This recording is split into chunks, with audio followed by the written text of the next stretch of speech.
Au Pays Basque, il n'y a pas d'âge pour renvoyer la pelote. Et on le fait de multiples façons, 23 au total, 23 manières de jouer et de marquer des points. La plus simple, la palla, avec une raquette en bois 2 contre 2. La plus complexe et la plus ancienne, le rebot, appelé aussi la longue paume, aux règles nombreuses. Les juges arbitres doivent compter les points en basque comme il se doit. Quant à connaître chaque point du règlement... Même les juges ne savent pas toutes les règles, voyez un petit peu. Sachez seulement qu'au rebot, l'engagement se fait à main nue.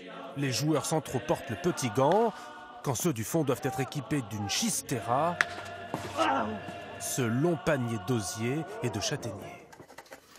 Et depuis 1887, c'est dans l'atelier de la famille Gonzalez qu'on les fabrique, grâce à des outils hors d'âge que l'on se transmet de père en fils, sur 5 générations déjà.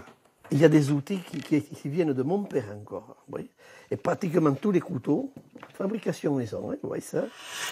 Pour un gant, comptez une vingtaine d'heures de travail autour de 3 métiers, car il faut savoir être à la fois vannier, sellier et ébéniste. C'est très varié. Donc, là, on travaille le bois, mais après, cet après-midi, je travaillerai le cuir.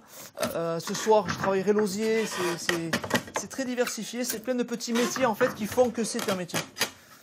Comme ils ne sont que 2, il faut patienter au moins 2 mois avant de recevoir une nouvelle chistera. Bonjour.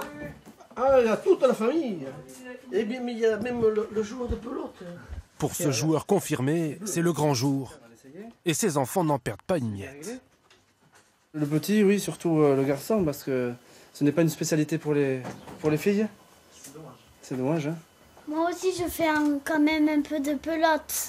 Tu joues à pas là? Oui, je joue avec la raquette en bois. Oui. Comment tu joues alors? Comme ça. C'est vrai que s'il n'existe pour le moment que quelques rares clubs féminins, la pelote intéresse surtout les petits Basques. Aujourd'hui, au fronton de Saint-Jean-de-Luz, c'est le quart de finale de Grand Chistera, catégorie Benjamin. Bien, c'est bien. Le placement, c'est important? Oui, le placement est très important. À cet âge-là, ils n'anticipent pas trop et la pelote ne va pas trop vite, donc ça va. Mais à un haut niveau, c'est très important d'anticiper sur le point pour pouvoir être sur la trajectoire de la pelote. Pour le reste, mieux vaut ne pas se trouver sur la trajectoire de la pelote. Chez les adultes, elle peut dépasser les 300 km/h et personne n'a envie de s'exposer même à un tir d'enfant. Pour profiter du spectacle, mieux vaut être dans les tribunes, à côté des parents. J'adore, ouais. J'adore la regarder jouer, ouais. On ne loupe pas un match. On est stressé autant qu'eux, je crois, même peut-être plus. Et voilà. On les a amenés depuis tout petit voir des parties et je pense que tout ça a fait qu'ils ont pris goût à ce beau sport. C'est plus qu'un sport en fait, hein, au Pays Basque. C'est vraiment un élément de la culture, effectivement. Donc ça fait chaud au cœur de voir que les jeunes générations reprennent aussi le flambeau. Partida 40-18.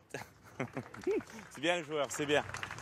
Pour la petite histoire, ce jour-là, ce sont les Noirs et Rouges de Saint-Jean-de-Luz qui l'ont emporté. Grâce à quoi vous avez gagné? Grâce à votre coach. À notre coach, oui. Mais ça va venir, à force de s'entraîner, ça va venir. Mais il faut beaucoup bouger sur la cancha, il faut couvrir tout le fronton. Devant à droite, devant à gauche, derrière, il faut taper. L'année prochaine, on les aura, d'accord? Allez. Car l'histoire n'est pas terminée. La pelote basque a pris sa forme moderne au milieu du 19e siècle et grâce à cette jeune relève, son avenir semble assuré.